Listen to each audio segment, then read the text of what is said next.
Sejumlah terdakwa mantan anak buah Sambo sudah mulai memasuki persidangan obstruction of justice atau perintangan penyidikan.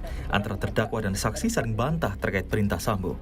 Saksi AKBP Ari Cahyanugraha alias Acai mengaku tidak pernah memerintahkan anak buahnya terdakwa AKP Irfan Widianto untuk mengamankan CCTV kasus pembunuhan Yosua. Namun secara prosedur kepolisian, DVR CCTV memang harus diambil dan diganti dengan baru atas izin pemilik jika berkaitan dengan tindak pidana. Tidak ada saya memerintahkan AKP Irfan untuk mengamankan. Dalam pengalaman saksi menangani CCTV sebagai bukti pendukung, ya, yang biasa saksi lakukan atau memerintahkan anak buah saksi itu bagaimana dalam pengamanan CCTV untuk mendukung peristiwa pidana yang terjadi? Oh, baik, kalau memang posisi CCTV itu DVR-nya merekam dengan baik dan ada kaitannya dengan tindak pidana yang sedang kita tangani, itu ya copot ganti status quo sita dari pemilik.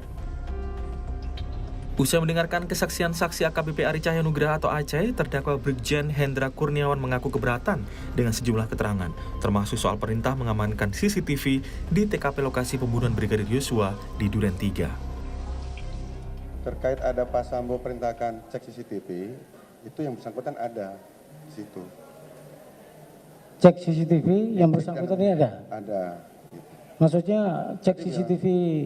Cek dan amankan CCTV yang di komplek itu ada. Iya, saat yang bersangkutan itu siapa maksudnya? Saksi. Ini? Iya. Ada Karena dia? ngomongnya di carport itu. Ngomongnya? Di carport. Di kapot? Ya, ada carport, ada garasi. Ah, Saya bilang nunjuk, ini orangnya ada. oh gitu. Gitu. Itu yang keberatan saudara? Iya. Dari penyidikan diketahui skenario Verdi Sambo, dia memerintahkan mantan Karopaminal Brigjen Hendra Kurniawan untuk memusnahkan barang bukti CCTV. Hendra sebagai orang yang mengkoordinasi perintah Sambo. Barulah masing-masing perintah dari Hendra dijalankan oleh Agus Nurpatria. Agus Nurpatria memerintahkan Baikuni menghilangkan data CCTV dari DVR, lalu Cuk Putranto yang mengambil dan memusnahkan bukti CCTV dari Polres Jakarta Selatan. Sementara Arif Rahman yang berperan merusak alat bukti laptop yang berisi data rekaman CCTV, serta Irfan Widianto yang diduga berperan menyita dan menghancurkan data dari 3 unit DVR. Gara-gara Sambo, para anak buahnya ini terjerat pasal perintangan penyidikan dan Undang-Undang ITE dengan ancaman hukuman 10 tahun penjara. Tim Liputan, Kompas TV.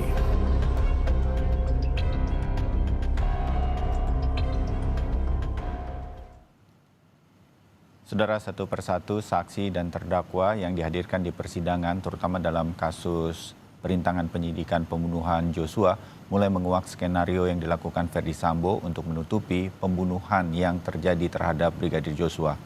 Konfrontasi yang dilakukan antara saksi dengan para terdakwa sebelumnya juga sempat memunculkan perdebatan.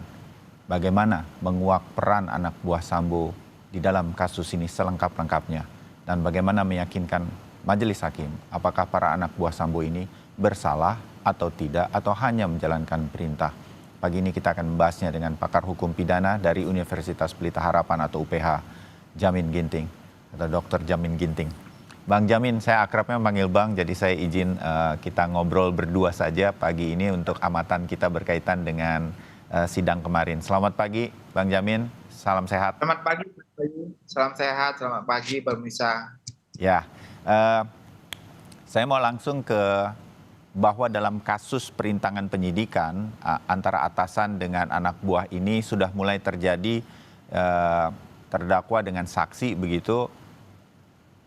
Bahasa saya menangkapnya begitu ya, Bang Jamin, adalah ada saling bantah. Saya tidak pernah merintahkan seperti itu. Ya, kemudian tersirat perintahnya ya mengamankan, itu kan sulit kita untuk mengamankan. Itu maksudnya apa? Ngecek, tolong di screening atau apa, itu apa sebenarnya maksudnya? Nah, hal semacam ini biasa ya terjadi di dalam kasus-kasus seperti ini secara internal di kepolisian. Akhirnya kemudian saya juga menilainya begitu, ini saling melempar tanggung jawab karena ingin menyelamatkan diri masing-masing kan begitu. Apakah ini biasa terjadi, dan bagaimana nanti kemudian majelis hakim bisa melihat secara sesungguhnya dan terungkap di pengadilan mana yang benar, mana yang tidak benar, Bang Jamin? Ya, kalau kita lihat konteks daripada obstruction of justice itu adalah satu, ada tindakan pidana yang sudah terjadi dan ingin menghilangkan barang bukti tersebut, di mana pelakunya dengan orang yang menghilangkan itu punya relasi kekuasaan, relasi kuasa, sehingga apa yang diperintahkan tersebut dilaksanakan oleh bawahannya. Nah, bawahannya ini di antara mereka juga mempunyai relasi kuasa. Jadi apapun itu yang dilakukan itu terikat kepada relasi kuasa di antara mereka. Iya. Nah, waktu relasi kuasa itu antara Hendra contohnya dengan Acai, ya, ini mereka ada pembicaraan yang diakui oleh Hendra yang Acainya tidak mengakui. Nah, itu di antara percakapan itu tentu ada bukti lain. Contohnya bukti saksi yang mendengar dan mengalami pembicaraan tersebut. Kalau tidak ditemukan adanya pembicaraan tersebut disaksikan oleh saksi lain, maka akan dilihat lagi mengenai tempusnya, waktu pembicaraan, setelah itu tindakan apa yang dilakukan. Contoh, dari pembicaraan itu diperintahkan untuk screening atau mengamankan CCTV. Ya. Maka setelah itu apa tindakan Acai, apakah dia mengamankan, dan bagaimana tindakan selanjutnya untuk mengkonfirmasi perbuatannya dengan pimpinannya. Nah, itu kan bisa dibuktikan kalau sebenarnya perbuatannya dilaksanakan sesuai dengan arahan, dan arahan itu tujuannya buat apa? Apakah mengerusak atau cuma men-screening saja atau untuk mengambil saja. Nah, itu tidak bisa hanya mereka berdua dikonfrontasi. Deadlock. Maka perlu pengamatan yang lebih rinci dan dalam lagi terkait dengan waktu terjadinya suatu perbuatan dan saksi-saksi lain yang mengikuti perbuatan tersebut. Dan nah, itu yang perlu diperhatikan. Ya, agak menarik memang kemarin Hendra Kurniawan dengan Ari Cahyadi atau Acai ini. Saya menangkapkan begini, di cuplikan yang tadi kita lihat di paket pengantar ya, Bang Jamin dan juga pemirsa Kompas TV. Waktu Pak Ferdi Sambo memerintahkan itu, kata Hendra,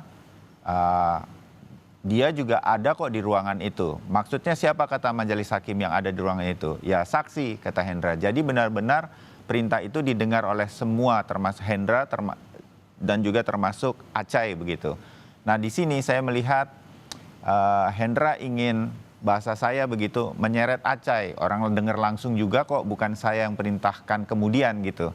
Nah, semacam ini nih bisa menjadi penilaian majelis hakim kemudian, Bang Jamin, bahwa kemudian bisa saja Acai ini jadi ikut betul-betul terlibat nih dalam kasus ini, atau bagaimana, Bang Jamin? Ya, dalam proses penyidikan tentu penyidik sudah melakukan BAP, dan BAP yang ada sekarang ini terhadap Acai ini atau Ari ini sudah diperiksa juga dan dikonfrontasikan dengan saksi-saksi lain, dan juga kepada Hendra ya, tentunya dalam penyidikan seharusnya sudah ada berita acara konfrontasi.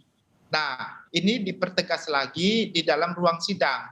Tentu kita tidak melihat BAP-nya, tapi lihat ada persidangan ini, apa yang disampaikan Acai, ternyata menurut Hendra tidak benar seperti itu. Saya berhadapan dengan dia dan mengatakan perintah itu. Dan nanti dilihat lagi ke belakangnya, apakah sepengetahuan yang sudah beredar, ada pembicaraan juga terkait dengan sambungan telepon di mana Acai berada di Bali pada saat itu.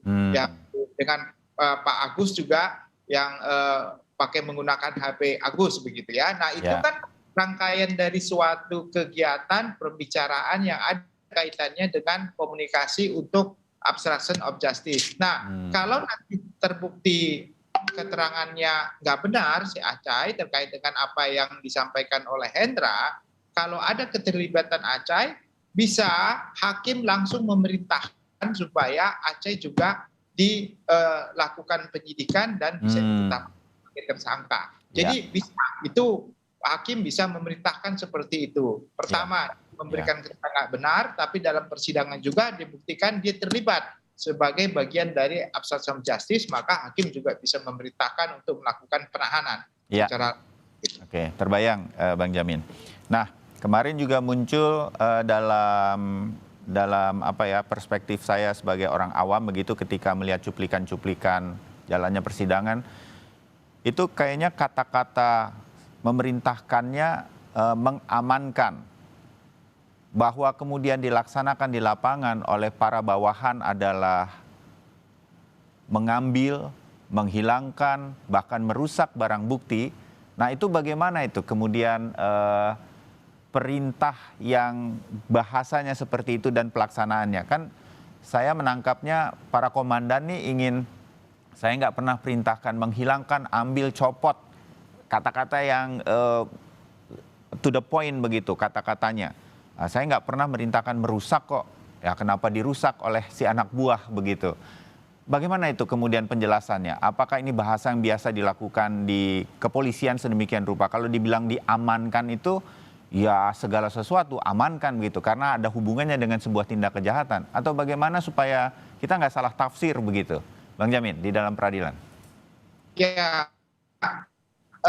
itu kan bisa dibuktikan dalam ruang persidangan. Terkait dengan terminologi bahasa. Terminologi bahasa itu siapa saja boleh membuat tafsiran tentang itu. Apalagi kalau kedudukannya sebagai terdakwa, dia tetap berusaha supaya tidak terbukti adanya dakwaan yang seperti disampaikan. Tetapi bukan dilihat dari bahasa, tapi akibat dari suatu perbuatan.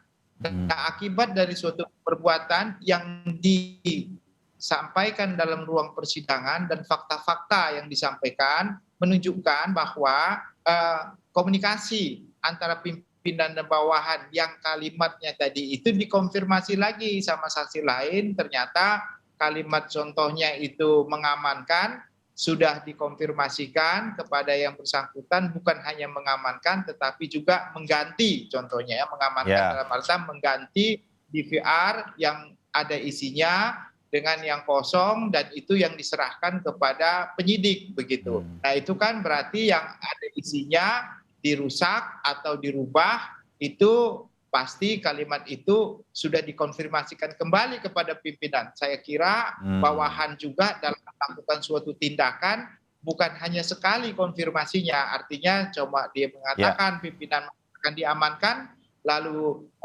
bawahannya akan konfirmasi lagi, Pak setelah kami amankan diapakan lagi. Nah setelah itu ini dapat kita lihat ada CCTV yang agak mencurigakan Pak, tidak sesuai dengan apa yang Bapak sampaikan, apa selanjutnya perintah. Nah, kan biasanya menanyakan begitu. Nah, konfirmasi lagi. Ya, itulah bagian dari rangkaian cerita menjadi fakta disandingkan dengan bukti sehingga dapat disimpulkan ada suatu perintah yang salah satunya contohnya menghilangkan atau merubah. Jadi nggak bisa hanya sepotong kalimat sebagai awal pembukaan, tapi adalah rangkaian kalimat diikuti dengan fakta dan bukti akibat dari perbuatan tersebut. Itu rangkaiannya, Mas Bayu. Iya, terbayang bahwa ini semua harus dilihat menyeluruh oleh majelis hakim terutama. Bang Jamin terakhir ya, tampaknya ini kalau kita melihat 2 kali kesaksian dari para anggota kepolisian ketika diminta untuk menjadi saksi dan mereka semua mendapatkan perintah, mereka semua menjalankan perintah atasan. Apakah ini nanti dari para saksi, apakah ini cukup? Artinya kan saya kalau berada di posisi saksi Bang Jamin, tentu saya kepinginnya nggak kemudian bisa jadi ikut terlibat dan dikenai penyelidikan dan penyidikan begitu kan. Ya saya kepingin ini semua saya hanya menjalankan perintah, itu di satu sisi begitu. Nah apakah ini yang akan terus terjadi dari para saksi, sementara dari para terdakwa kemungkinan besar juga akan enggak, saya memerintahkannya tidak seperti itu, saya cuma bilang amankan atau apa sedemikian rupa begitu. Kalau ini akan terus terjadi, apakah kami menyebutnya apa ya, polisi yang kemudian menjalankan perintah dari Verdi Sambo ini secara rantai komando ini bisa lolos dari jeratan hukum pidana terutama, atau ataukah mereka masih mungkin kemudian terjerat keseluruhan karena ini rantai komandonya memang cukup panjang. Mereka kan yang di bagian bawah terutama tidak tahu ada niatan apa sebenarnya, atau mereka tahu menurut Bang Jamin?